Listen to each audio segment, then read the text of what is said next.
நம்ம சாக்ரிஃபைசியல் பிரின்சஸ் அந்த Beast கிங்கோட episode 10 தான் பார்க்க போகிறோம். போன எபிசோடில் எப்படி முடிச்சிருப்பாங்க, ஹீரோயினை பற்றி அனுபீஸ் கொஞ்சம் கொஞ்சம் புரிஞ்சிருப்பானா அது மாதிரி அதை முடிச்சிருப்பாங்க. இப்போ இந்த எபிசோடில் என்ன நடக்குதுன்னா, பெரிய ஃபங்க்ஷன் நடக்க போதான். அதாவது இந்த அரசாங்கம் தோன்ற நாளில் அவங்க கொண்டாடிக்கிட்டு இருக்காங்க.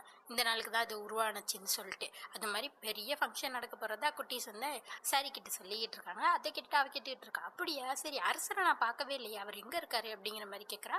அப்போ தான் குட்டீஸ் சொல்கிறாங்க, இது மாதிரி அரசர் இன்னைக்கு ஒரு முக்கியமான ட்ரெஸ்ஸு போடுவார், அரசர்கள்லாம் அணிகிற ட்ரெஸ்ஸு போடுவார், ஃபங்க்ஷனுக்காக அதை போட்டுக்கணும், அதனால அதை ரெடி பண்ணிக்கிட்டு இருப்பாங்க, அதை தான் அவர் போட்டு பார்த்துக்கிட்டு இருந்திருப்பாரு அப்படிங்கிற மாதிரி சொன்னோன்னே நானும் அதை பார்க்க போகிறேன்னு சொல்லிட்டு சரிப்பி அங்கே ஓடிடுறா. அங்கே ஓடி போய் பார்த்தா அரசனுக்கு இப்படி அழகாக ட்ரெஸ் பண்ணியிருக்கிறத பார்த்துட்டு இவ சொல்லிட்டு இருக்கா, ரொம்ப அழகாக இருக்கீங்க அப்படிங்கிற மாதிரிலாம் சொன்னால் அவனுக்கு வெக்கம் வந்துடுது. இவ திருப்பி திருப்பி சொல்லிட்டு இருக்கா, இந்த ட்ரெஸ் உங்களுக்கு ரொம்ப சூப்பராக இருக்குது அப்படிங்கிற மாதிரிலாம் சொல்லிட்டு இருக்கா. அப்போ பார்த்தா காற்று செம்மையாக வீசிக்கிட்டு இருக்கு. என்ன காற்று இப்படி வீசுதே அப்படிங்கிற மாதிரி சரிப்பு கேட்டுட்டு இருப்ப அப்போ தான் அரசன் சொல்கிறான், இந்த நாளில் ரொம்ப காற்று அதிகமாக வீசுமா, அப்போ என்ன ஆகும்னா இந்த உலகத்தில் இருக்க அந்த மீஸ்மாங்கிற அந்த காற்று போயிருமா, அப்படி போனால் என்ன ஆகும், இவன் திருப்பி மனுஷனாக மாறிடுவான். அதுதான் கட்டுறாங்க. நைட்டு போல் இவன் மனுஷனாக மாறி தனியாக ஒரு டஞ்சனில் தான் சுற்றிக்கிட்டு இருக்கான். இப்போ மட்டும் அவங்களாம் என்னை பார்த்துட்டா என்ன ஆகுறது அப்படிங்கிற மாதிரி பயந்து போய் சுற்றிக்கிட்டு இருப்பான். அப்போ பார்த்தா பின்னாடி யாரோ வரமா இருக்குது. யாருன்னு பார்த்தா சரிப்பி தான். இவனுக்காக ஏதோ பேக் பண்ணி எடுத்துகிட்டு வந்துருக்கலாம். நைட்டு முழுக்க இங்கே தானே இருக்கணும். சரி சொல்லிட்டு அப்போ தான் இவன் சொல்லிட்டு இருக்கான், நான் எவ்வளோ பயந்து போயிட்டேன் தெரியுமா அப்படிங்கிற மாதிரிலாம் சொல்கிறான். அப்போ தான் சரிப்பி சொல்கிறான், என்ன மட்டும் உங்கள் மக்கள் மனுஷங்கிறத ஏற்றுக்கிட்டாங்கன்னா நீங்களும் இப்படி மறைஞ்சு வாழ தேவையில்ல, அது வரைக்கும் கொஞ்சம் பொறுமையாக இருப்போம் அப்படிங்கிற மாதிரிலாம் இவன் சொல்லிட்டு இருக்கா. அப்போ தான் இவன் சொல்லிட்டு இருக்கான், இது மாதிரி தான் ஒவ்வொரு ஃபங்க்ஷன் அப்போயும் நான் பயந்து பயந்து ஒளிஞ்சு போய் இருந்துகிட்டு இருக்கேன். அது மட்டும் இல்லை, என் மக்கள் முன்னாடி நிற்கிறப்பெல்லாம் அவங்களோட பார்வையெல்லாம் பார்க்குறப்ப ஒரு நாள் இவங்களுக்கு என்னோட உண்மை தெரிஞ்சிட்டுன்னு வை, நான் எல்லாத்தையுமே இழந்துருவேன், இவங்க எல்லாருமே என்னை வெறுக்க ஆரம்பிச்சிருவாங்க, அதை நினச்சி எனக்கு ரொம்ப பயமாக இருந்துச்சு. ஆனால் இப்போ நீ என் கூட இருக்கனால எனக்கு கொஞ்சம் பரவாயில்ல அப்படிங்கிற மாதிரி சொல்லிட்டு அப்படியே நைட்டு ஃபுல்லாக 2 பேரும் தூங்க ஆரம்பிக்கிறாங்க. மறுநாள் விடிஞ்சிருது. அப்படியே காலையில் விடிஞ்சிருது. இங்கே தான் இவங்க 2 பேருக்கும் ஒரு பெரிய பிரச்சனை. பார்த்தா ஹீரோ திருப்பி பழையபடி பீஸ்டாவே மாறல, மனுஷனாவே இருக்கான். இதை பற்றி சரிப்பி அசந்து போயிட்டு கேட்டுட்டு இருக்கா, என்னாச்சு உங்களுக்கு, ஏன் இன்னும் மனுஷனாவே இருக்கீங்கன்னு சொல்லிட்டு. அங்கே பார்த்தா ஃபங்க்ஷனுக்கு நிறைய மக்கள் வர ஆரம்பிச்சிடுறாங்க. இங்கே ஹீரோ சொல்லிட்டு இருக்கான், அந்த மீஸ்மா புகை இன்னும் வரல போல, அதனால தான் இப்படி ஆயிருக்கு, அது வந்துடுச்சுன்னா என் மேஜிக் பவர் திரும்பி வந்துடும், நான் திருப்பி பீஸ்டா மாறிடுவேன் அப்படிங்கிற மாதிரி சொல்கிறான். சரிப்பி சொல்கிறான், அப்போனா சரி அது வரைக்கும் நீங்கள் ஒளிஞ்சிருந்தா போதுமே அப்படிங்கிற மாதிரி சொல்லிட்டு இருக்கா. ஆனால் அது அப்படி கிடையாதான். இங்கே தான் அனுபீஸை காட்டுறாங்க. அவன் எல்லா காவலாளிகள்ட்டையும் கேட்டுக்கிட்டு இருக்கான், அரசர் எங்கேடா இருக்காரு, கண்டுபிடிச்சிங்களா இல்லையானா, அவங்க எல்லா இடமும் தேடி பார்த்தாச்சு, அரசரை காண வைக்கணும் அப்படிங்கிற மாதிரி சொல்லிக்கிட்டு இருக்காங்க. இதில் இந்த ஃபங்க்ஷனில் என்ன ஒரு சம்பிரதாயம்னா 12 தடவை அந்த பெல் அடிக்குமா, அதுக்குள்ளே இங்கே அரசர் மக்களுக்கு முன்னாடி ஆஜராகணுமா, அதுதான் ஒரு முக்கியமான சடங்கா, அதை மட்டும் நம்ம தவற விடக்கூடாது அப்படிங்கிற மாதிரி அனுபீஸ் இங்கே மண்டைப்பட்டு பிச்சுக்கிட்டு இருக்காரு.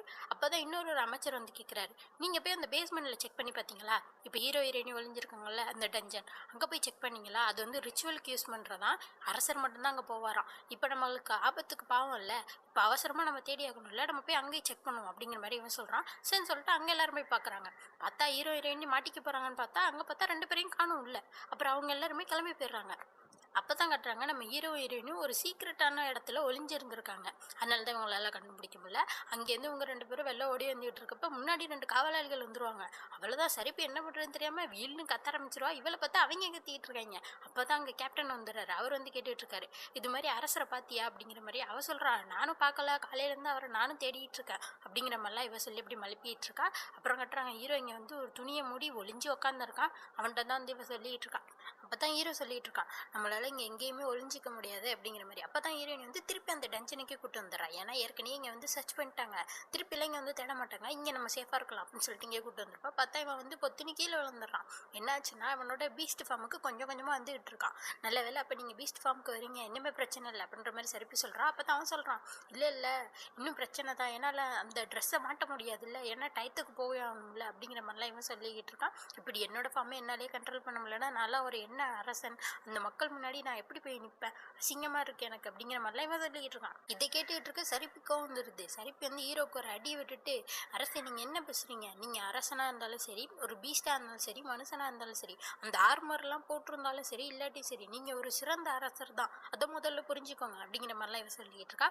பார்த்தா வெளில ஏதோ சவுண்டு கேட்குது, யாரோ வந்துட்டாங்க போல அப்படிங்கிற மாதிரி ஹீரோ சொல்கிறான். நான் போய் அவங்கள தாமதப்படுத்துகிறேன் அப்படிங்கிற மாதிரி சொல்லிட்டு சரிப்பு வெளில ஓடி கதை மூடிட்டு பக்கத்துலேயே நின்றுட்டு இருக்கான். வந்திருக்கிறது யாருன்னா அந்த அமைச்சர் தான் வந்திருக்கான். இது மாதிரி கேட்டுட்டு இருக்கான். இதுக்கு முன்னாடி நம்ம 2 பேரும் சந்திச்சது இல்லை சரிப்பி அப்படிங்கிற மாதிரி கேட்டால் இவ கேட்டுட்டு இருக்கா, நீ யாரு அப்படிங்கிற மாதிரி.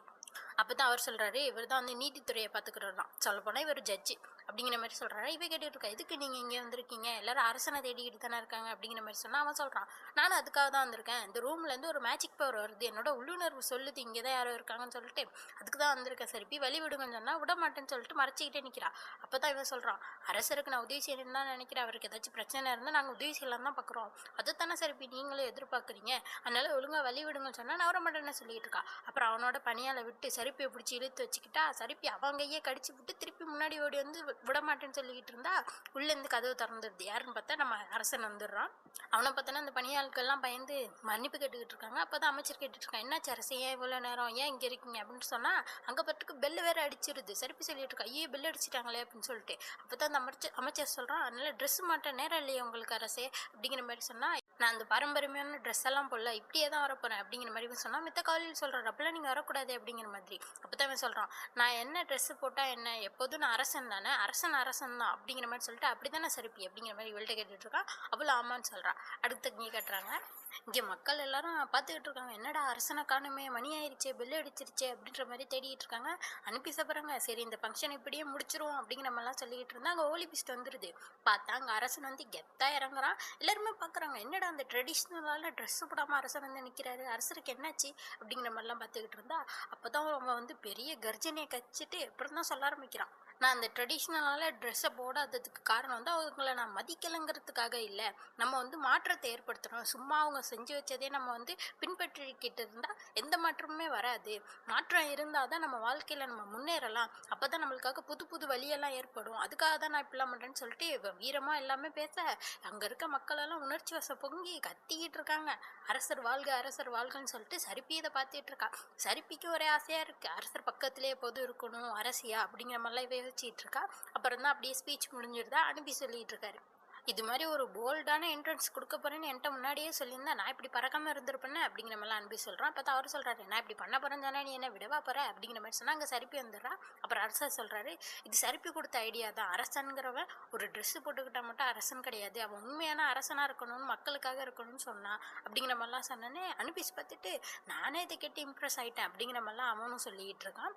அப்புறம் தான் சரிப்பி கேட்டுக்கிட்டு இருக்கா, எனக்கு இன்னொரு கண்டிஷன் நீங்கள் கொடுக்கலையே, இது மாதிரி கண்டிஷன் முடிச்சா தானே இப்போ குயின் ஆக முடியும் அப்படிங்கிற மாதிரி சொன்னால் சரி அதை பற்றி பேசணும்னு சொல்லிட்டு இப்போ மறுநாள் கட்டுறாங்க. ஃபங்க்ஷன் நல்லபடியாக முடிஞ்சிச்சா. இப்போ மறுநாள் வந்து அனுபிஸ் அரசர் அமைச்சர்கள் அப்புறம் சரிப்பி உட்காந்து பேசிக்கிட்டு இருக்காங்க.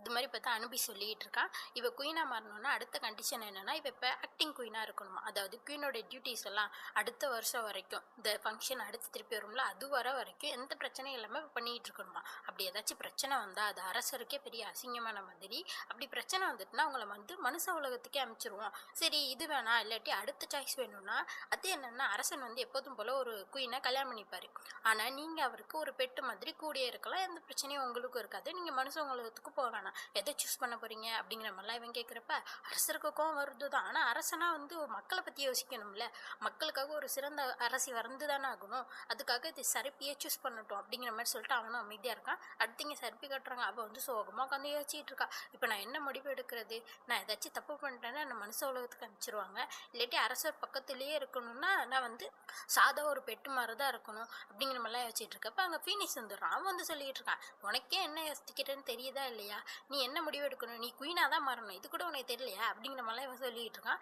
அப்போ அப்படியே பார்த்துட்டு உட்காந்துருக்கான். அப்போ தான் வந்து நம்ம ஃபீனிக்ஸ் பொலாருன்னு கணத்தில் ஒரு அரை விட்றான், அவன் அடிச்சா வலிக்கவே போது இவன் சொல்லிட்டு இருக்கான், எனக்கு வலிக்கவே இல்லையே அப்படிங்கிற மாதிரிலாம் சொல்லிட்டு இருக்கா. அப்போ தான் அவன் சொல்லிட்டு இருக்கான், உனக்கே அவனோட பதில் என்னன்னு தெரியும் தானே, உன்னால் மட்டும்தான் அந்த அரசனை சிறந்த அரசனை மாற்ற முடியும், தெரியாத உனக்கு அப்படிங்கிற மாதிரிலாம் இது சொல்லுது. அப்போ தான் வந்து அரசன் சொன்னதெல்லாம் யோசிச்சு பார்த்துட்டு இருக்கா.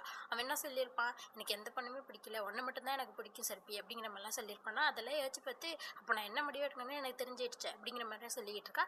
இத்தப்பில் பார்த்தா அரசன் வந்து அந்த பக்கம் தான் நடந்து போயிட்டு இருப்பான். அது அந்த ஃபீனிக்ஸ் பார்த்துட்டு அதோட ஃபுல் ஃபார்முக்கு வந்து சரிப்பியை பிடிச்சி அரசன்ட்ட தள்ளி விட்டுருது.